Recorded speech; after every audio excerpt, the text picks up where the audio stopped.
안녕하세요. 황성화입니다. 네, 우리 지난 시간에 이어서 오늘도 음악 치료 제가 설명해 드리려고 하는데, 지난 시간에는 음악 치료에 대한 여러 가지 이야기를 제가 말로 설명했다면, 오늘은 사례를 조금 말씀드리고 또 몇 가지 같이 보면서 이야기하는 시간 가지도록 하겠습니다.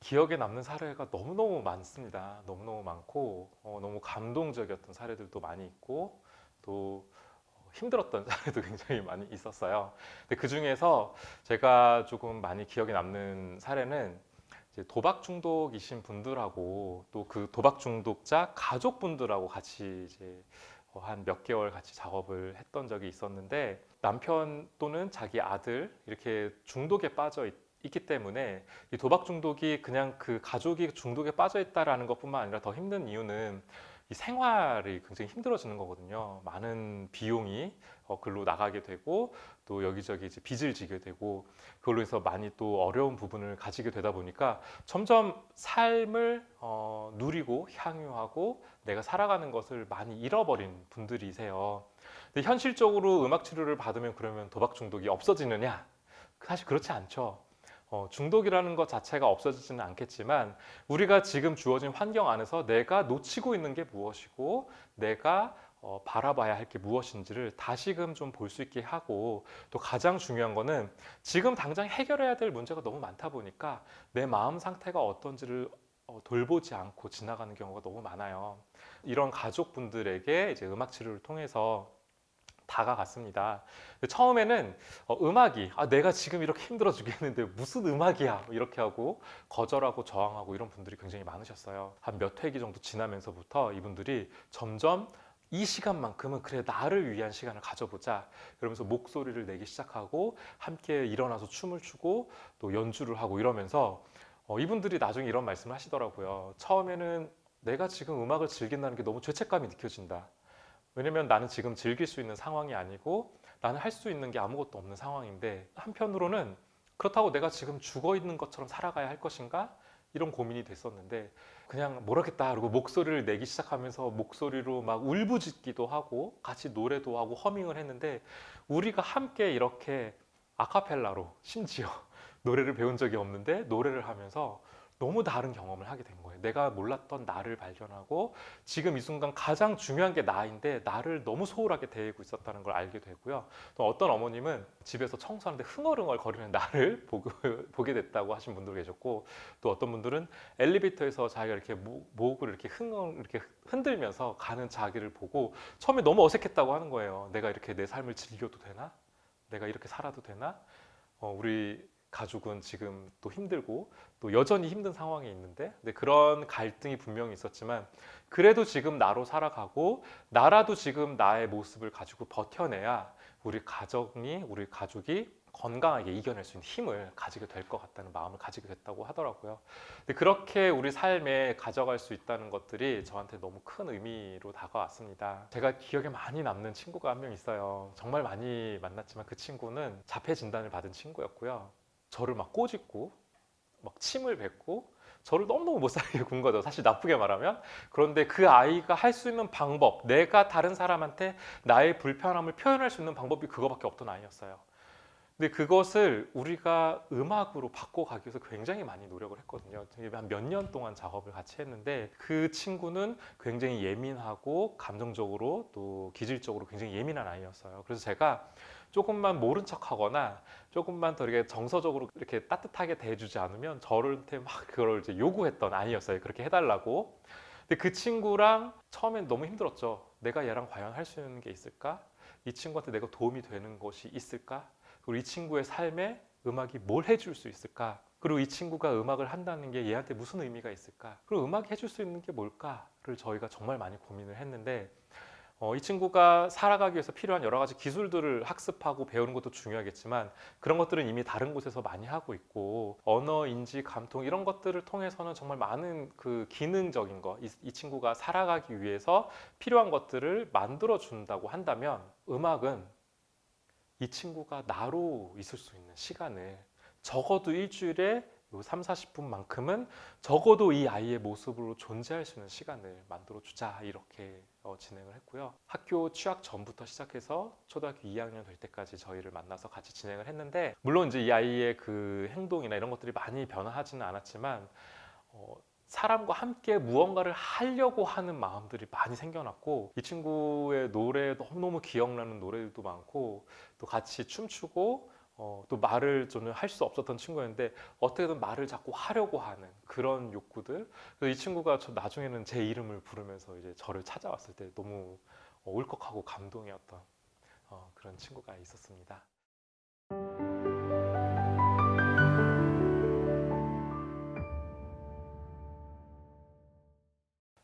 음악 치료는 다른 어떤 치료보다도 음악이라는 그 매체가 나타났다가 사라지는 거기 때문에, 음악 치료를 조금 자세히 이야기하려면 음악 치료를 하고 있는 과정을 영상을 찍은 그 영상을 보면서 이야기를 할 필요가 있어요.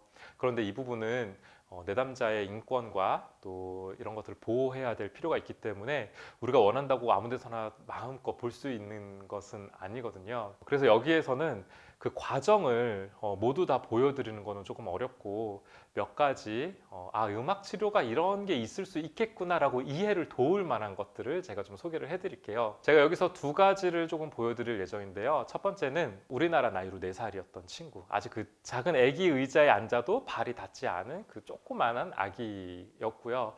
이 아이가 치료사와 무엇을 하고 있는지 한번 보면은 좋을 것 같습니다.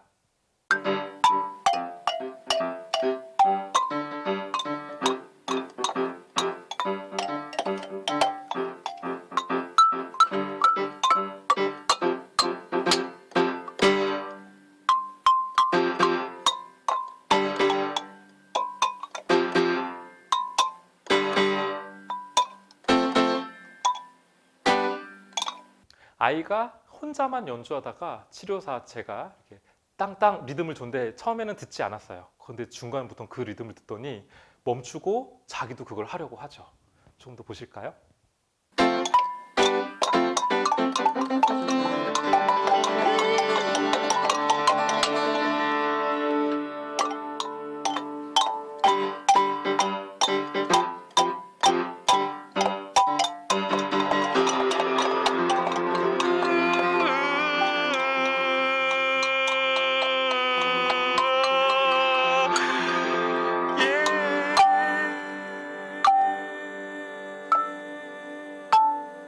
네, 그래서 이 아이가 2번 치더니 1번 주고받기를 하더니 그 다음에 트레몰로로 막 치는, 이걸 누가 우리가 어떻게 하자고 결정한 게 아무것도 없었어요. 이 아이한테 제가 시킨 것도 아니고, 또 이 아이가 저한테 뭐 말로 뭐 어떻게 하자 한 것도 아니죠. 그러나 우리 사이에서는 이 음악이 점점 클라이막스를 만들어지게 됐고 이렇게 됐죠. 이 아이의 표정을 봤을 때 굉장히 즐기는 것 같죠. 그리고 저를 계속 보고 있고 음악을 어떻게 하고자 하는 동기와 의욕이 굉장히 많이 보이죠. 처음에 앞부분에서는 음악을 이렇게 멈추지 않았어요. 심벌을 제가 막 손짓했는데 심벌을 안 쳤어요. 근데 두 번째에서는 심벌을 치진 않았지만 또 끝나야 하는 부분에서 손을 딱 이러면서 자기가 난 여기서 끝날 거야 라고 그 의지를 딱 보여주고 저랑 그 부분을 함께 맞춰서 음악을 딱 끝냅니다. 이게 다 즉흥으로 일어나는 일이에요. 그럼 저 아이랑 저랑 무슨 일이 일어났을까요? 우리가 이걸 의미 있게 보지 않는다면 그냥 뭐 하나 음악이 있었구나 라고 지나칠 수 있지만, 이걸 하나하나 뜯어보면은 선생님을 집중하고 음악을 하고자 하는 것들, 이 순간에 몰입하고 나를 넘어서는 것 같은 경험들, 그리고 음악을 내가 의도적으로 하나하나 만들어가고자 하는 것들, 그리고 음악의 흐름을 또 만드는 거, 그 안에 함께 있는 거, 이런 것들이 우리가 그동안 인간답게 살기 위해서 살아야 하고 또 가지고 있어야 되는 것들을 놓치고 있던 것들을 다시 계속 살려주는 거라고 보시면 좋을 것 같아요.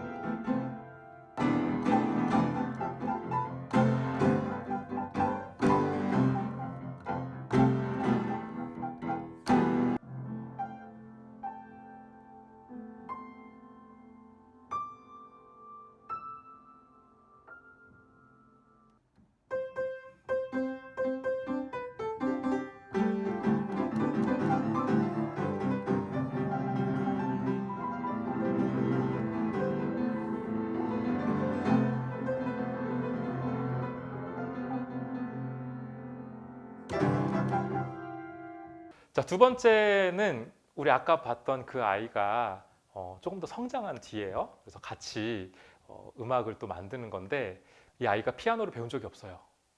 피아노를 배운 적이 없는데 피아노를 같이 만듭니다. 처음에는 막 타악기처럼 막 치다가 중간에는 음을 하나씩 하나씩 이렇게 탐색도 해요. 그런데 중간에 또 보다 보면은 저랑 막 주고받으면서도 하고 또 우리가 같이 어느 순간을 만들어서 또 종지하는 것까지 만들어집니다. 이 과정을 볼 때 이 아이가 지금 뭘 하려고 했을까? 또 이 아이가 무엇을 하고 싶어 했을까? 또 이것을 하는 게 이 아이한테 어떤 의미가 있었을까?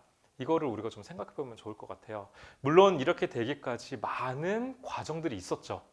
제가 가르치거나 지시하지 않았지만 이 아이가 여기까지 오기까지 이렇게 경험할 수 있을 때까지 이렇게 다른 사람과 함께 음악을 향유하고 누릴 수 있기까지 아이가 어떤 과정을 거쳐왔는지 우리 그런 것들은 지금 여기서 소개할 수는 없지만 제가 말로만 짧게 말씀드릴게요. 이 친구가 이렇게까지 음악을 하기 위해서 다른 사람 그리고 특히 저의 음악을 듣고 경청하고 또 함께 하기 위해서 자리에 앉고 또 이 순간에 몰입하고 집중하고 또 굉장히 의도적으로 이거를 해나가는 이 순간들이 이 아이의 삶에 어떤 의미가 있을까 이걸 생각해 본다면 이 아이가 다른 친구들과 함께 하는데 굉장히 소극적이고 어렵고 다가가기 힘들고 내성적인 아이 또 뭔가 이렇게 적극적이지 못한 아이라고 하는데 이 영상에서 볼 때 이 아이는 전혀 그렇지 않아요. 그러면 다른 데서 그런 모습을 계속 보인다고 할 때 다른 데서는 내성적이고 여전히 적극적이지 못한 아이가 여기선 적극적이고 외향적인 모습을 보인다면 무엇이 이 아이의 진짜 모습일까요? 둘 다 이 아이의 모습이겠죠. 아직 그것이 발현되지 못했지만 이 아이는 적극적으로 무언가를 즐기고 향유하고 누군가와 함께 하고자 하는 적극성을 충분히 가지고 있는 아이라고 보시면 될 것 같아요. 이거를 통해서 이 아이의 그 내재된 잠재들을 더욱더 끌어올린다면 이 아이가 훨씬 더 좋은 그런 앞으로의 것들을 기대할 수 있을 것 같습니다.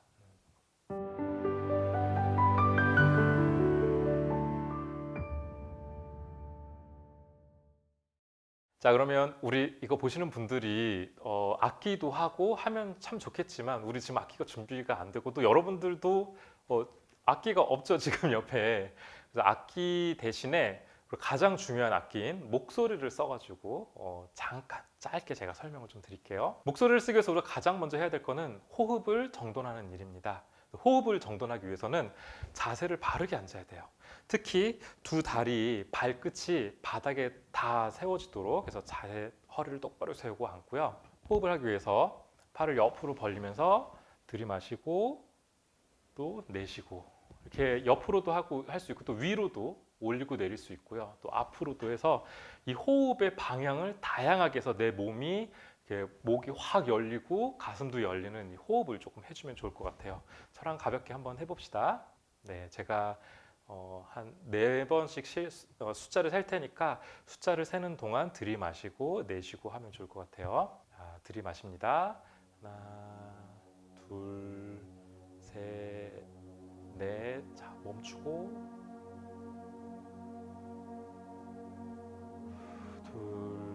둘, 셋, 넷. 여기서 이제 우리가 하나 해볼 만한 거는 내쉴 때 모음의 소리를 가볍게 한번 내보세요. 예를 들어서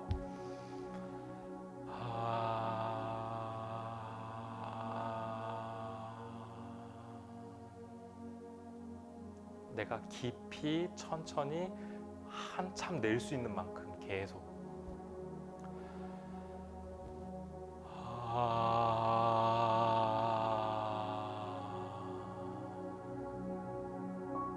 고요한 곳에서 눈을 감고 혼자 하셔도 좋습니다. 자, 이렇게 토닝이라고 합니다. 이걸 톤을 내는 건데 이런 토닝을 해서 조금 더 가볍게 만들어주고 처음에는 여기 어떤 의미를 가지고 한다기보다 이 행위에 조금 더 집중을 해서 하시면 훨씬 더 도움이 될 것 같아요. 그래서 이게 익숙해지고 나면 그 다음에 목소리를 조금 내보는 거예요. 다양한 소리들 있죠?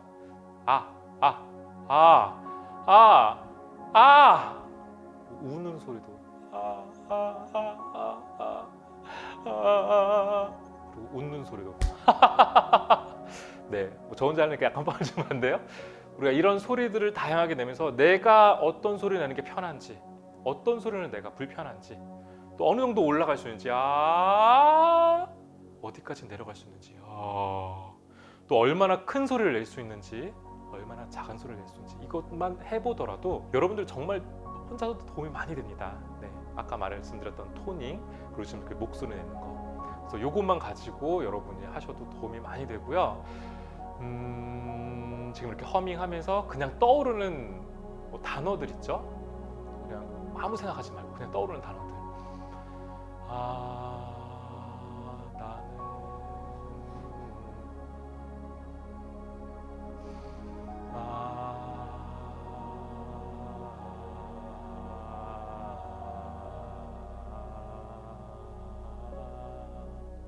이렇게 움직임도 만들어 보고요. 거기다가 가사라고 하면 좀 더 어려울 수 있는데 그냥 떠오르는 단어들, 그냥 아무것도 생각이 안 나면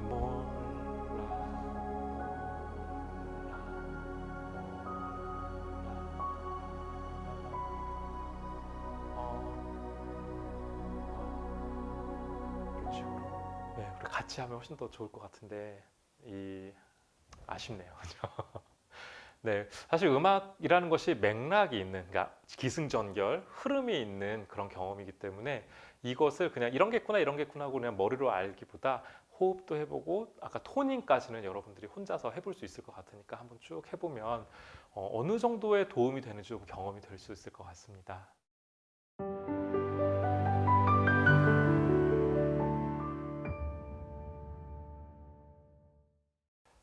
지금 나 또는 우리 가족이 음악 치료를 한번 받아보면 어떨까, 이런 고민을 해보시는 분들은 무조건 한번 꼭 경험해 보세요. 제가 꼭 말씀드리고 싶은 거는 음악 치료가 개념적으로 이해되는 것과 경험을 통해서 이해되는 건 굉장히 다릅니다. 그래서 꼭 해보셨으면 좋겠는데 어떤 거를 해보느냐를 좀 고민이 될 때 조금 더 적극적인 경험, 아까 즉흥 연주를 하거나 목소리를 내는 이런 적극적인 경험도 있고요. 또 감상을 주로 하는 그런 수용적인 경험도 있기 때문에 조금 찾아보시면 그걸 하시는 분들이 많이 계실 거예요. 그래서 그거를 좀 구분해서 해보면 좋을 것 같습니다. 우리가 정식 학위 과정을 통해서 전문적으로 훈련받은 음악 치료사여야 됩니다. 사실 그러지 않은 분들도 많이 계셔서 음악 치료를 제대로 경험해보지 못한 채로 음악 치료는 이상하다, 이런 또 편견을 가질 수 있거든요. 그래서 꼭 훈련을 받은 학위를 취득하신 분인지 확인하고 음악 치료를 받기를 권유해 드립니다. 그 다음에 음악 치료를 또 공부해보고 싶으신 분들은 무조건 그냥 학교 가서 공부를 하셔라, 저는 이렇게 말씀을 드려요. 무조건 학교 가서 공부를 하셔야 되고 제대로 훈련을 받아야 됩니다. 왜냐하면 사람을 상대로 하는 거잖아요. 그런데 우리가 훈련받지 않고 그 사람을 상대하다 보면은 그 사람의 어떤 어려운, 또 특별히 우리가 다루어야 될 것들을 진지하고 또 아주 섬세하게 다루지 못하고 오히려 해가 되는 경우들이 많이 발생해요. 그래서 여러분들이 꼭 제대로 된 훈련을 받기를 제가 말씀을 드리고요. 또 음악 치료는 다른 치료와 다르게 치료사가 음악을 할 수 있어야 되거든요. 적어도 노래하는 거를 내가 두려워하거나 내가 목소리 쓰는 게 힘들다면 치료사로 성장하기에 시간이 많이 필요할 수 있어요. 기타 같은 경우도 다룰 수 있다면 훨씬 좋고요. 피아노를 할 수 있는 것도 너무 좋고요. 근데 중요한 거는 음악이 단시간에 뭐 6개월, 3개월 이렇게 해가지고 음악적인 기술을 향상할 수 없기 때문에 내가 즐기고 싶은 악기 하나 정도, 저는 기타를 좀 많이 권유해 드리고요. 피아노를 어렸을 때 태웠던 분들이라면 피아노도 좋고요. 내 음악을 내가 즐길 수 있는 수준으로 좀 음악을 준비해 준다면 치료사로 갈 수 있는 데 많은 도움이 될 것 같습니다. 제가 마지막으로 드리고 싶은 이야기는 결국 음악에 대한 열정, 내가 음악을 너무 하고 싶고 음악을 다른 사람과 누리고 싶고 함께 하고자 하는 이 마음하고, 그리고 다른 사람에 대한 관심, 그것이 치료 세계에 가장 중요하다는 거 제가 말씀드리면서 오늘 여기까지 하고 마무리하겠습니다. 네, 오늘 제가 사례도 조금 말씀드리고 몇 가지 이야기를 드렸는데 잘 들으셨는지 궁금하네요. 네, 음악 치료 이야기 여기까지 하고 오늘 마무리하겠습니다. 구독과 좋아요 그리고 알람 설정 부탁드립니다. 감사합니다.